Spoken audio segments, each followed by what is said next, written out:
बात बे बात पे अपनी ही बात कहता है।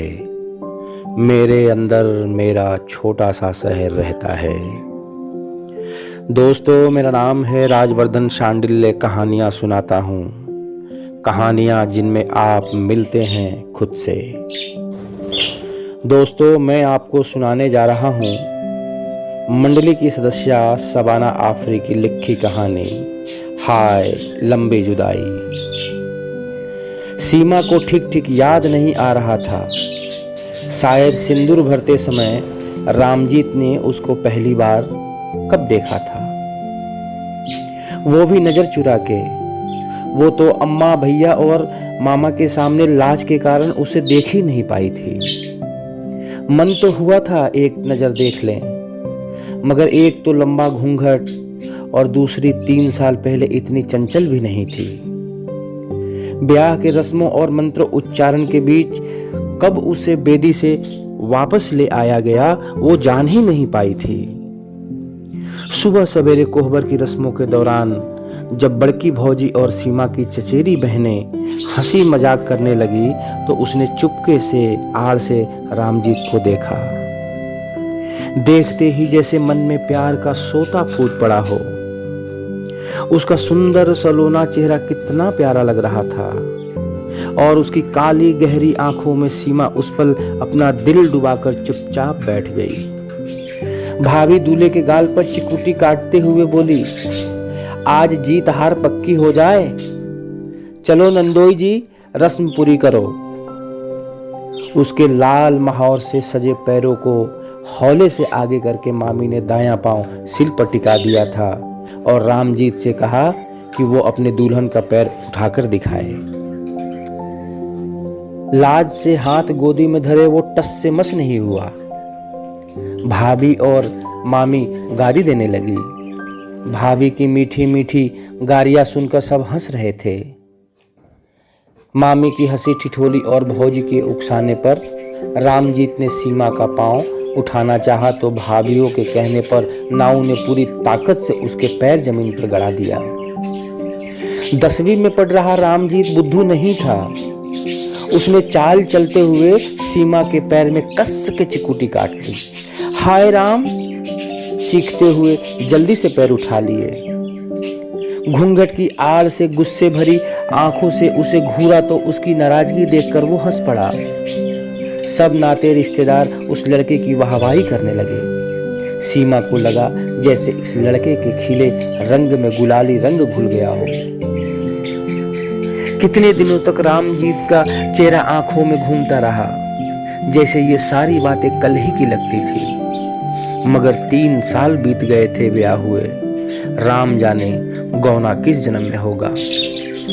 रामजीत हर दिन फोन पर यही कहता था, ए सीमा, कब आओगी हो? इंतजार में डूबा ये सवाल उसे बेचैन कर जाता था। खेतों में उड़ती हुई चिड़ैयों का झुंड देखकर सोचता, कितना अच्छा होता वो ऐसे ही उड़कर पहुंच जाती उसके पास। गौना होने में अभी 2 साल बचे थे। कैसे ये दिन पार होंगे।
का मौसम बड़ा हंसी है, फिर भी प्यार उदास है। उनसे कहना दूर सही मैं, दिल तो उन्हीं के पास है। तू ये संदेशा उनको सुनाना,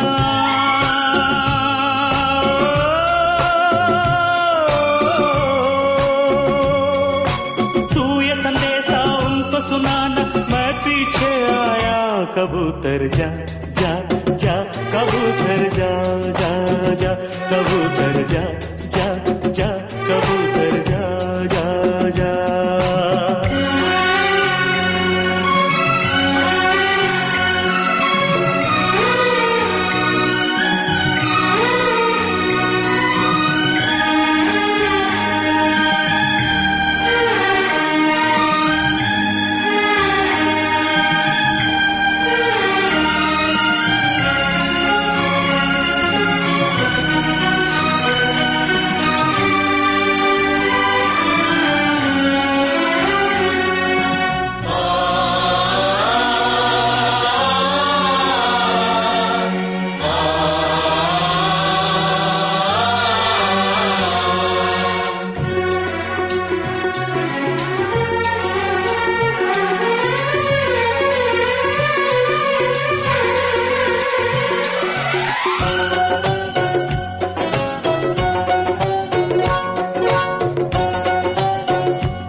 रुक जाए। आज से पहले कभी नहीं थी,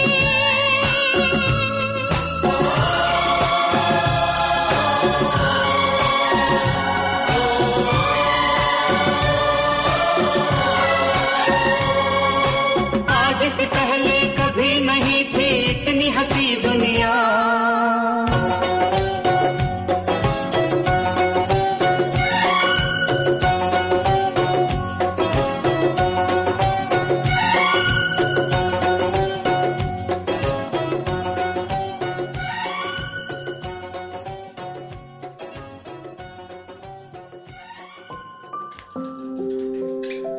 दोस्तों, मैं आपको सुना रहा हूँ शबाना आफरी की लिखी कहानी हाय लंबी जुदाई। इस कहानी में अब तक आपने सुना सीमा और रामजीत की शादी हो चुकी है, विदाई नहीं हुई है।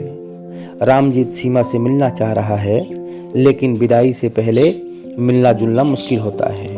अब आगे आलस वाले दिन आ गए थे। दुपट्टे में अपना मुंह लपेटी अपनी सोच में गुम अम्मा की बड़बड़ाहट सुने जा रही थी। उधर कई दिनों से रामजीत फिर से मिलने की जिद कर रहा था। अभी साल भी नहीं हुआ था, मेले में दोनों मिले थे। हाँ ठीक है, थोड़ी देर के लिए ही मिल पाए थे, लेकिन गौने से पहले ऐसे कौन मिलता है। बिरादरी वाले को पता चल गया तो उसने चेहरे से आंचल सरका के देखा तो अम्मा गैयों का सानी भूसा करके अब बछड़े को धो पोंछ रही थी। भाभी तेज धूप में सर पे आंचल डाले बढ़िया डाल रही थी। भैया को आने में कुछ ही दिन बचे थे। भाभी चुपके चुपके भैया की पसंद की पापड़ बना बना के रखती जा रही थी। उसने फिर से आंखें बंद कर ली। मन किसी काम में नहीं लग रहा था, लगता भी कैसे। रामजीत से बातें जो नहीं हुई थी, 3 दिन बीत गए थे। वो फोन करती तो वो नाराज नाराज मुंह फुलाए फोन उठाता और कहता अभी समय नहीं है बात करने के लिए, बाबूजी के साथ खेतों में हूँ। और जब सांझ घिरने के बाद फोन करती तो कहता था पढ़ रहा हूँ, परीक्षा सर पर है। फोन कट जाता और उसके साथ ही सीमा का दिल चीर उठता। लगता इस दुनिया में कुछ है ही नहीं उस लड़के के 2 मीठे बोल के अलावा। लक्ष्मी से भी ज्यादा बात नहीं हो पा रही थी। दरअसल किसी के बात में रस ही नहीं बचा था। लक्ष्मी उसकी पक्की सहेली थी, उससे मन मिलता था, मगर उसके मन का मीत तो नहीं थी ना, वो रामजीत तो नहीं थी। उसका जी उदास होने लगा। इस लड़के को कैसे समझाएं कि गौने से पहले बार बार मिलना कितना खतरे का काम है। लोग बाग जान गए तो कितनी बदनामी होगी। रामजीत समझता ही नहीं। वो कहता है, अगर सच्चे मन से प्रेम किए हैं तो मिलने में कोई बाधा नहीं आ सकती। इस पगले से वो पूछना चाहती थी कि प्रेम को हर समय कसौटी पर कसने की जरूरत ही क्यों पड़े। मेरे मन का हाल क्या वो नहीं जानता?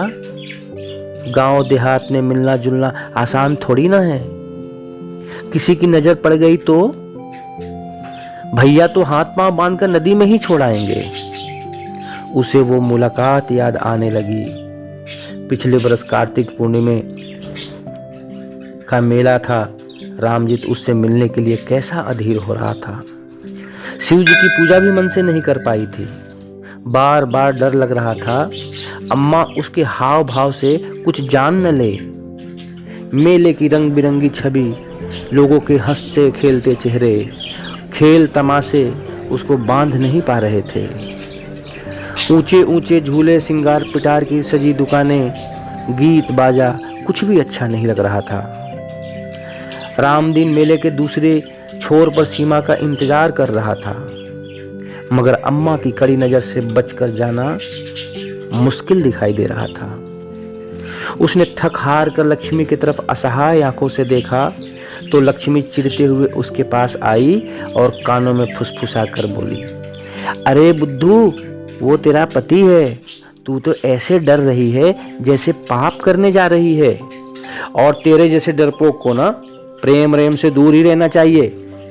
मगर नहीं, तुझे तो नैना भी लड़ाना है और छुई मुई भी बनना है, यानी गुड़ खाना और गुलगुल्ले से परहेज करना। लक्ष्मी आंख चढ़ाए उसको घूरने लगी। सीमा कुछ बोल नहीं सकी, लेकिन खूब कस के उसकी कलाइयां ऐंठ दी।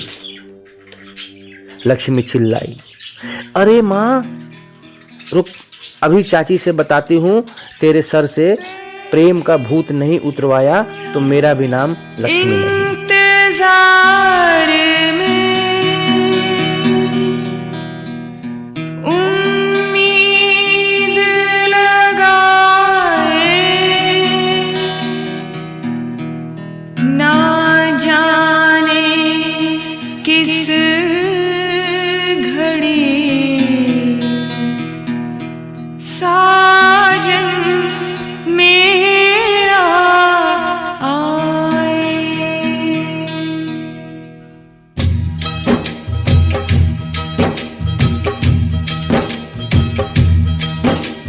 साजन ओ साजन आजा अब आजा, साजन ओ साजन आजा अब आजा। देख रही हूँ तेरा रास्ता, देख रही हूँ तेरा रास्ता, आके झलक दिखा जा। साजन ओ साजन आजा अब आजा, साजन ओ साजन आजा अब आजा।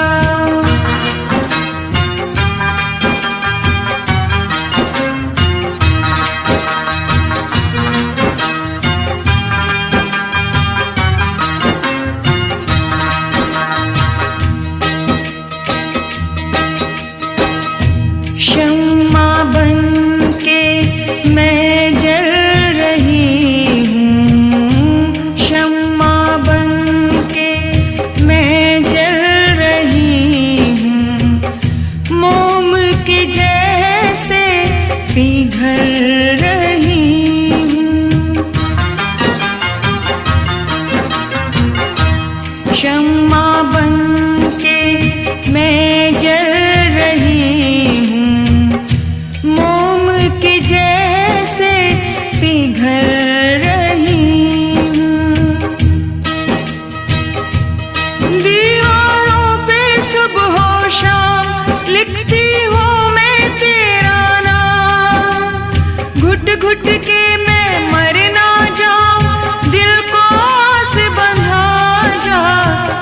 साजनो साजन आजा अब आजा, साजनो साजन आजा अब आजा।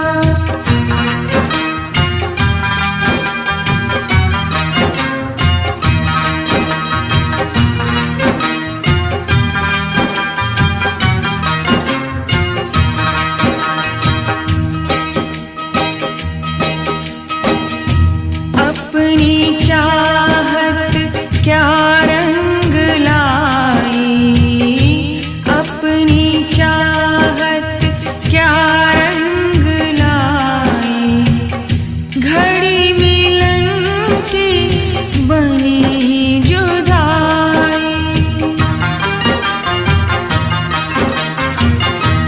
अपनी चाहत क्या रंग लाई, घड़ी मिलन की बनी जुदाई।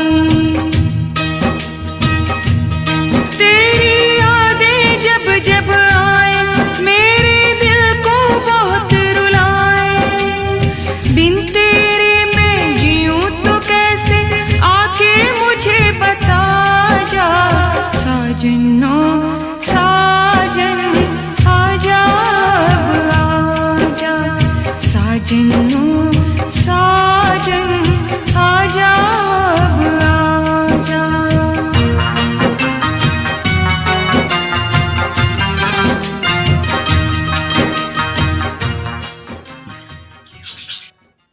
बात बे बात पे अपनी ही बात कहता है, मेरे अंदर मेरा छोटा सा शहर रहता है।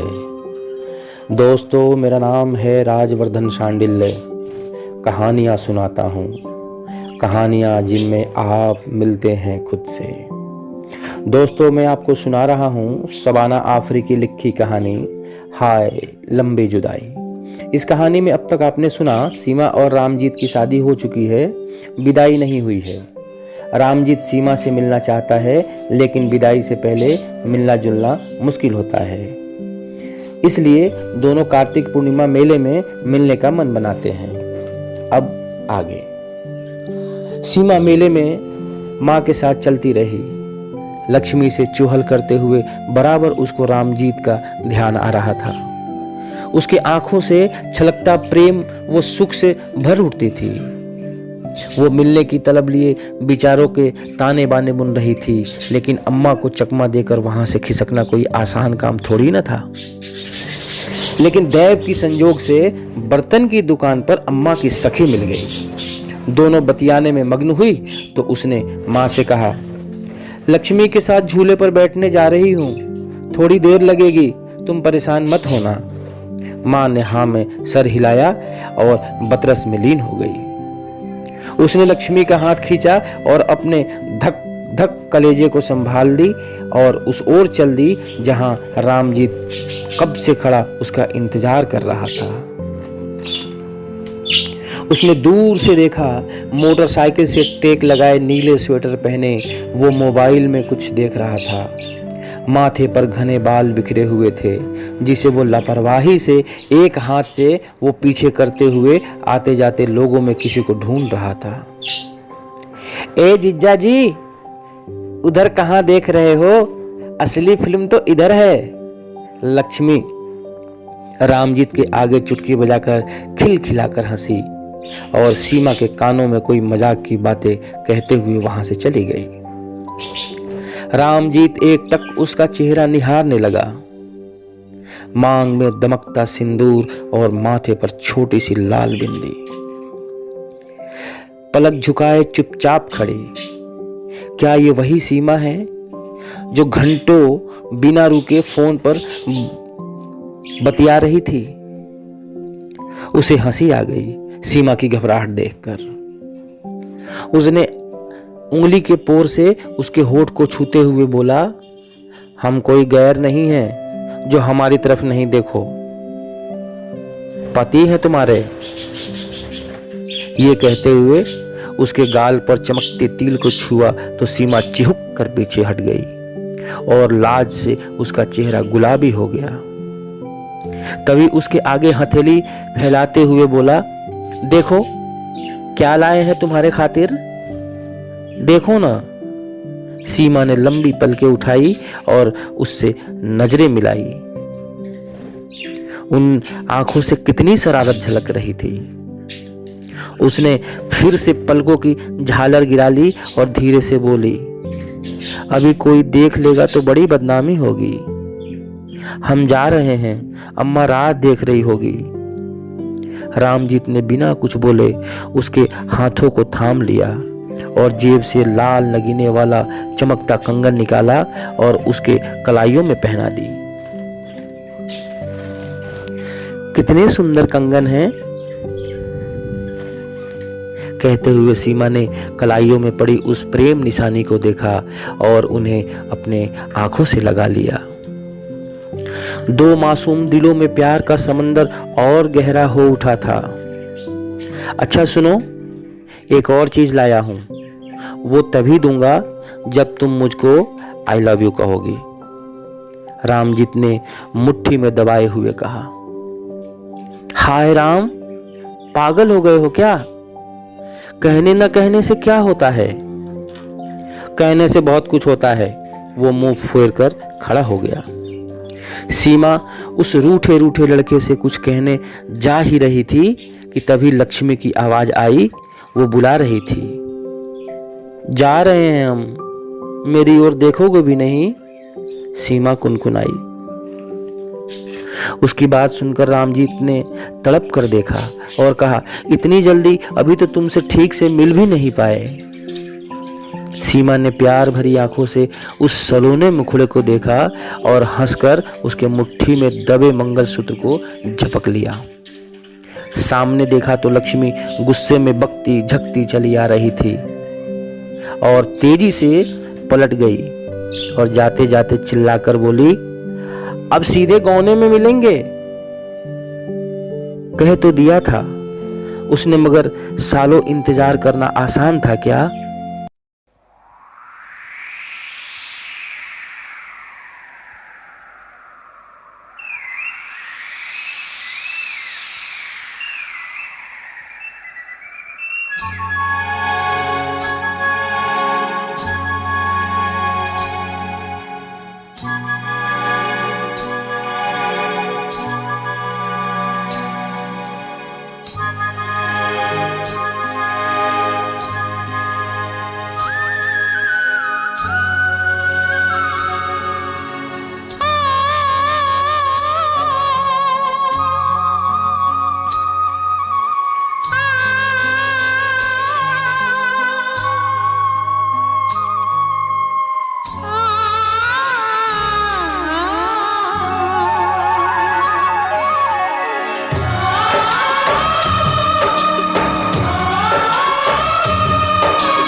सांसों की डोर बंधे तो बंधन ये ना टूटे। मैं जिस्म हूँ तू जिंदगी, साथ ये कैसे छूटे।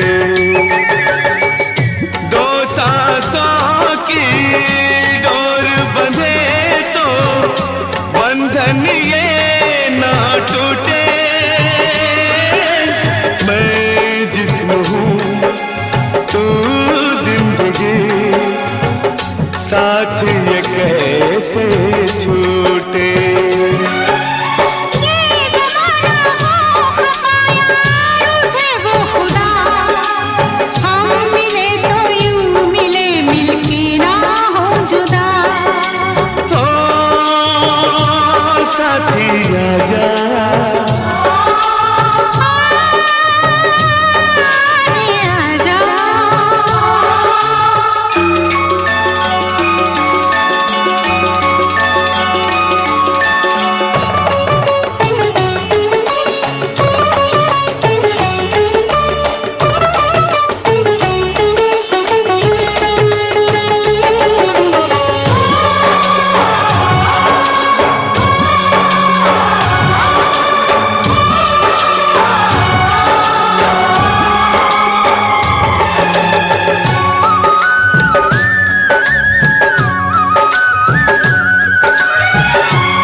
साथ तेरे मैं भी हूँ वहाँ।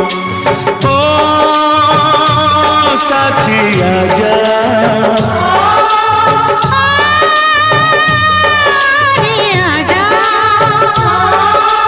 यार तेरा प्यार तो है मेरी जिंदगी, तू नहीं तो जिंदगी ये क्या है जिंदगी।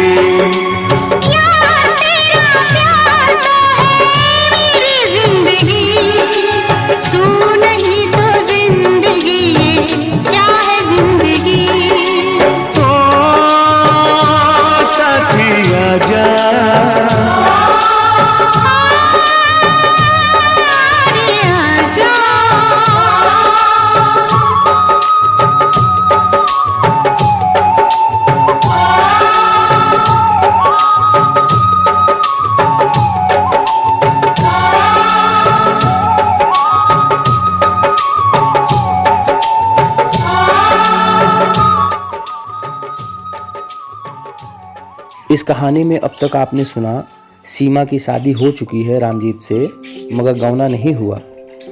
रामजीत सीमा से मिलने के लिए उसे एक मेले में बुलाता है। वहाँ सीमा अपनी सहेली लक्ष्मी की मदद से रामजीत से मिलती है, मगर सिर्फ थोड़ी देर के लिए। अब आगे। सीमा मिल तो आई थी, लेकिन अपना सारा चैन रामजीत की मुट्ठी में छोड़ाई थी। बचपन के दिन पीछे छूट गए थे और प्रेम की आंच में धीमे धीमे वो एक गंभीर लड़की में बदल रही थी। इस छोटी सी मिलन के बाद वो फिर से मिलने को बेताब हो उठे थे। बीती बातें उसे रह रह कर याद आ रही थी। वो यादों के मेले से बाहर आई और मोबाइल में रामजीत के नंबर पर उंगलियां फिरने लगी। जानती थी कि वो नाराज है, बात नहीं करेगा, मगर अपने बंजारे मन से परेशान हो गई थी। वो रात दिन उसी का नाम लेता था। थक हार कर उसने मोबाइल किनारे पर रखा और सो गई। सीमा आज भाभी के साथ पास वाले खेत में सब्जियां तोड़ने गई थी। भाभी चूल्हे की राख पौधे पर डालती जा रही थी, उससे हंसी मजाक वाली बातें किए जा रही थी। और दिन होता तो वो उनको चहक चहक कर जवाब भी देती, लेकिन आजकल किसी से बोलने का मन नहीं करता था। पहुना से कहो थोड़ा सब्र रखें, अम्मा को बुरा लगता है उनका बार बार फोन करना। विदाई से पहले इतना बात थोड़ी न किया जाता है। भाभी लाल मिर्च तोड़ते हुए बोली। अरे रे रे, कौन सी धुन में हो ननद रानी, कच्ची तरकारियां तोड़ी जा रही हो। भाभी ने टोका तो वो चौंक कर भाभी को देखने लग गई।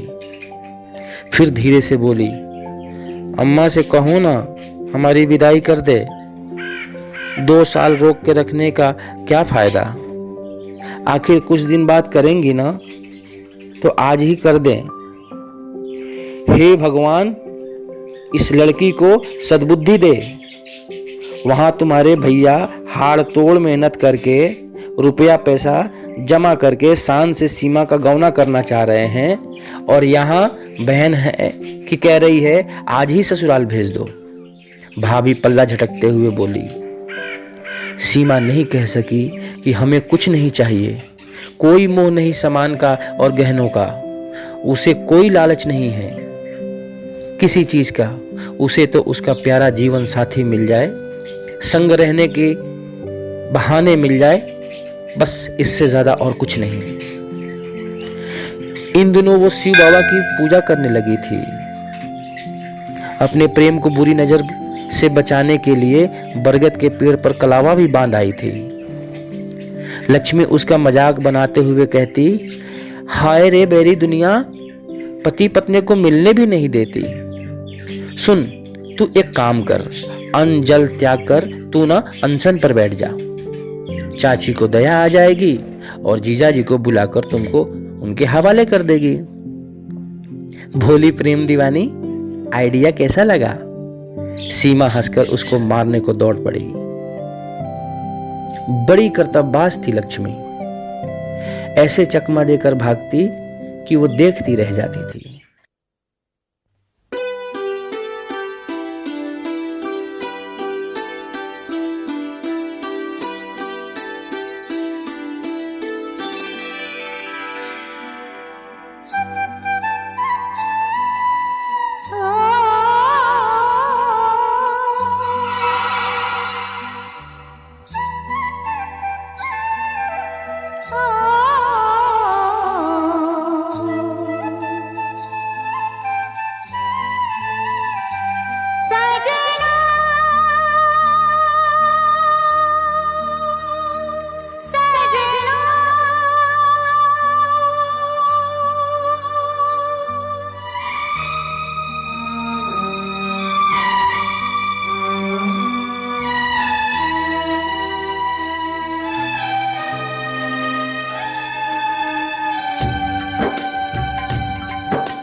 दीवानी दीवानी दीवाना तेरा हो गया,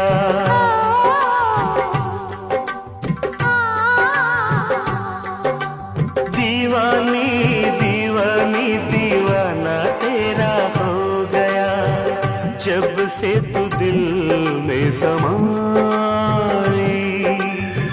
जब से तू दिल में समाई। दीवानी दीवानी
मुझे कुछ भी रहा नहीं याद।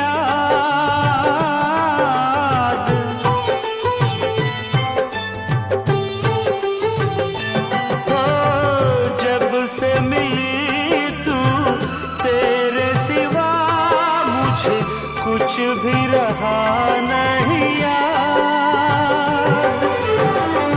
तेरी ही बातों में, तेरी ही यादों में अब तो ढले दिन रात।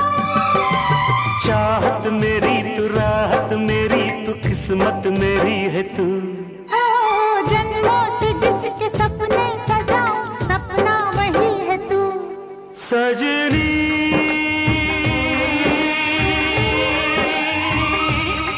सजनी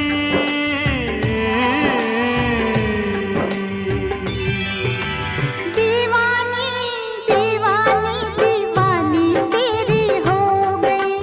दीवानी दीवानी दीवाना तेरा हो गया। आई तेरी बाहों में आई। ओ जब से तू दिल में समाई।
इस कहानी में अब तक आपने सुना सीमा की शादी रामजीत से हो चुकी है, विदाई नहीं हुई है।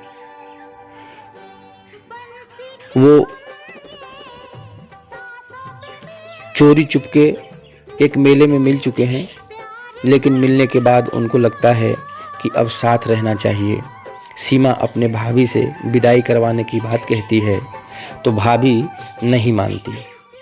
अब आगे फागुन का महीना लग गया था। फगुनाहट ब्यार में जाने क्या तासीर घुल गई थी।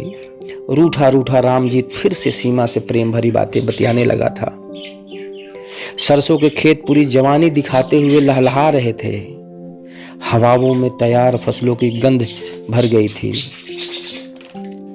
मटर की पकी छीमियां किसानों के घर आनों को बेताब थी। होली का त्योहार सर पे आ गया था और इसके साथ ही रामजीत फिर से वही जिद कर रहा था। उसे सीमा के साथ होली खेलना था। कैसे भी करके, किसी भी जतन से उसे फिर से मिलना था। मन तो उसका भी था कि वो अपने हाथों से उसको गुलाल लगाती, धोखे से रंगों में सराबोर करती और छुप जाती। रंगों में लिपटा उसको ढूंढता रहता रामजीत, मगर सब कुछ मन का तो होता नहीं है ना। वो सोचती रही क्या करे, क्या जुगत लगाए।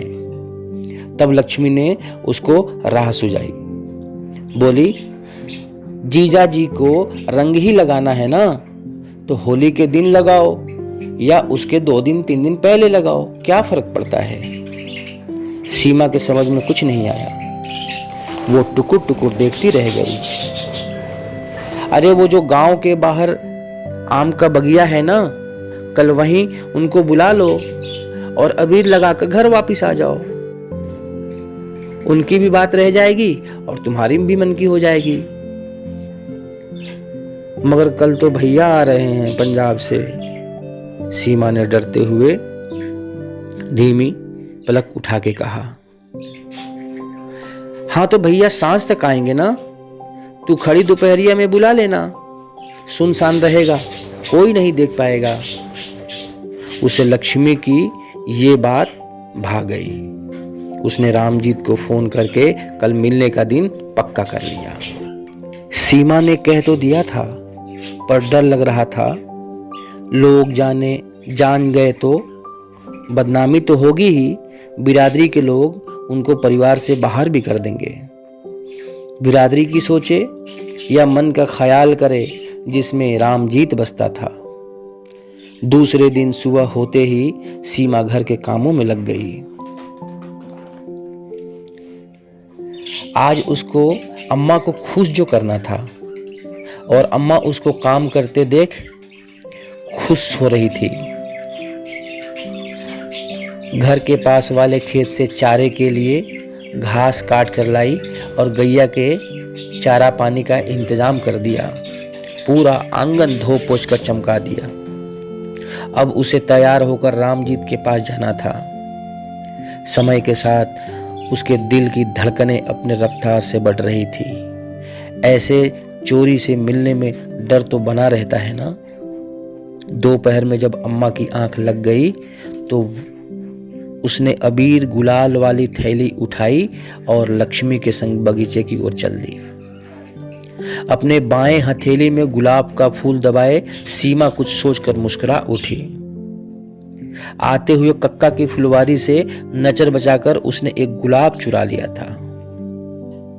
रामजीत पूछेगा, मेरे लिए क्या लाई हो?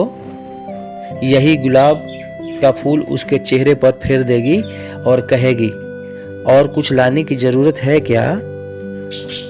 अभी ख्यालों की नगरी में घूम ही रही थी कि लक्ष्मी ने जोर से उसके बाहों में चिकुटी काटी। वो देख, सामने से कौन आ रहा है? अरे ये तो भैया हैं। अब क्या होगा? सीमा ने पक्की सड़क की तरफ देखा तो भैया आ रहे थे। डर के मारे सीमा के हथेली में सिमटा गुलाब छूटकर नीचे गिर चुका था।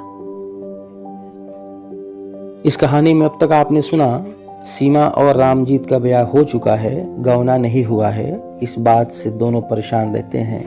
घर वाले बिना 5 साल का समय पूरा किए विदाई करने के पक्ष में नहीं हैं। दोनों मिलने की कोशिश करते हैं, लेकिन बदनामी के डर से मिलना भी नहीं हो पाता। फिर होली के पहले वो मिलने का प्लान भी बनाते हैं, लेकिन वो भी सीमा के भाई के आ जाने से चौपट हो जाता है। अब आगे, जैसे किसी भूखे के आगे से भरी थाली खींच लिया हो, प्यासे के हाथ से पानी छूटकर गिर गया हो, ठीक वैसे ही वो दोनों आमने सामने होकर भी नहीं मिल पाए थे।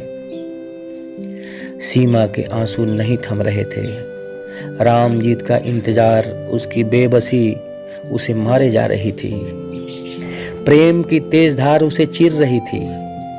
काश वो तलैया के पास जंगली फूलों पर मंडराती तितली होती जो यहाँ वहाँ सर से उड़ जाती।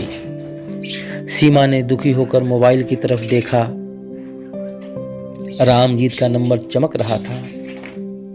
उसने आंसू पोंछे और उसकी आवाज सुनने लगी। वो 2 घड़ी चुपचाप रहा। फिर उसने सकपकाते हुए बोला, एक बात बोलना चाहता हूँ, मगर पता नहीं तुम मानोगी या नहीं। बोलो ना, मैं तुम्हारी हर बात मानूंगी। सीमा ने जल्दबाजी से जवाब दिया। ए सीमा, चल भाग चले। हाय राम, क्या कह रहे हो? इतनी बड़ी बात कहते हुए तुम्हें शर्म नहीं आती? सीमा घबराकर बोली। रामजीत ने कहा, तुम ही बताओ ना, और क्या करें हम? बाबूजी से भी कह चुका हूं तुमको लिवा लाएं, मगर वो कुछ सुनते ही नहीं। कहते हैं 5 बरस पूरा होने के बाद ही लाएंगे।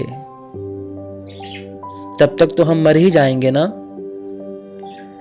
सुन रही हो ना? सीमा चुपचाप सुनती रही। फोन रखने के बाद लक्ष्मी के पास गई। सारा हाल कह सुनाया। सुन के बजाय साथ देने के लक्ष्मी अपना माथा पीटने लगी। हे भगवान, दुनिया में नहीं हुआ जो तुमको करना है। अरे पति पत्नी कहीं भागते हैं क्या? किसी का सुनी हो? लोग भाग के शादी करते हैं, तुम दोनों शादी करके भागोगे? पगला गए हो का? कौन तुम्हारी मदद करेगा? लक्ष्मी की बात सुनकर वो भरे मन से बोली, उसे किसी की मदद की जरूरत नहीं है। रामजीत ने सुझाया कि होली के दिन चहल पहल होगी और रंगों का माहौल होगा, वही समय घर से निकलने का ठीक रहेगा। सब कुछ तय हो गया था। होली के दिन माँ और भाभी तरह तरह के पकवान बनाने में व्यस्त थे। सीमा का चोर मन पीले पत्ते जैसा कांप उठता। भैया के सामने जाते हुए भी डर लग रहा था। पंजाब से लाल रंग की चुनरी उसके लिए खरीद लाए थे।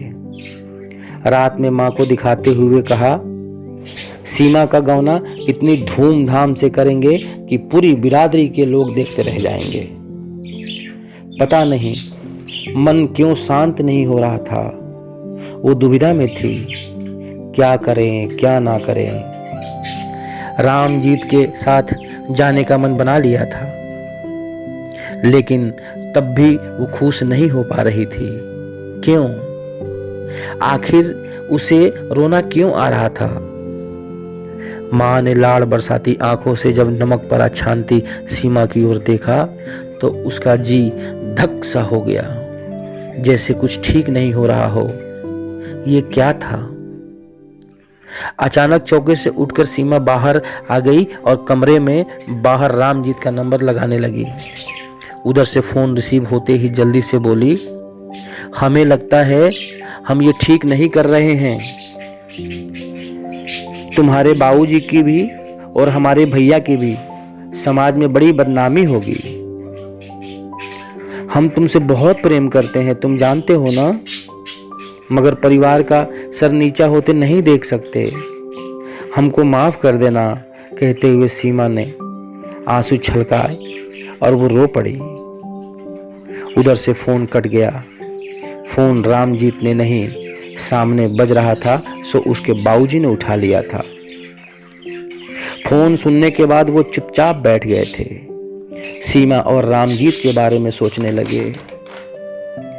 उन्हें लगा, बच्चों के साथ ये कैसा अन्याय हो रहा है। आज उनका बेटा ये कदम उठाने को मजबूर हो गया। वो उठकर आंगन में आए तो देखा रामजीत गुमसुम चरपाई पर बैठा था। बाबूजी बोले, काहे मुंह फुलाए बैठे हो भाई? होली नहीं खेलोगे क्या? तुम्हारी टोली तो पूरे गांव में घूम रही है। मन नहीं है, वो धीरे से बोला। अच्छा, ना खेलो। हम भी आज तुम्हारे ससुराल जा रहे हैं। सोचते हैं 10-5 दिन के भीतर कोई शुभ मुहूर्त देख लें और बहू को घर लिवा लाएं। बाबूजी की बात सुनकर रामजीत चौंक कर उनका मुंह देखने लग गया और बाबूजी उसकी पीठ पर थपथपाते हुए वहां से चल दिए। उसके सर पर हाथ रखते हुए उसके गाल पर एक प्यार भरा थपकी लगाकर उसको देखते हुए मुस्कुराकर घर से बाहर निकल गए। रामजीत के आंखों के सामने सीमा की सूरत नाच गई।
दिल कहता है चल उनसे मिल, उठते हैं कदम रुक जाते हैं। दिल हमको कभी समझाता है, हम दिल को कभी समझाते हैं।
क्या हंसी दोनों थे साथ में, और बाहें आपकी थी मेरे हाथ में। तुम ही तुम थे सनम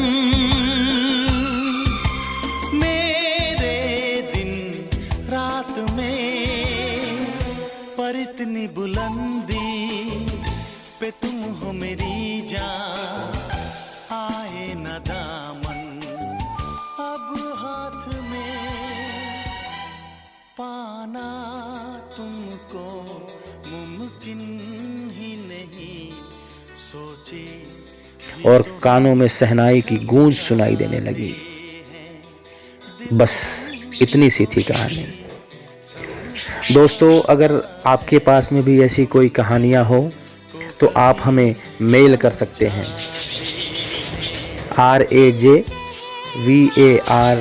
DHANSANDILYA@gmail.com पर। मिलते हैं अगले कड़ी में एक नई कहानी के साथ। तब तक नमस्कार।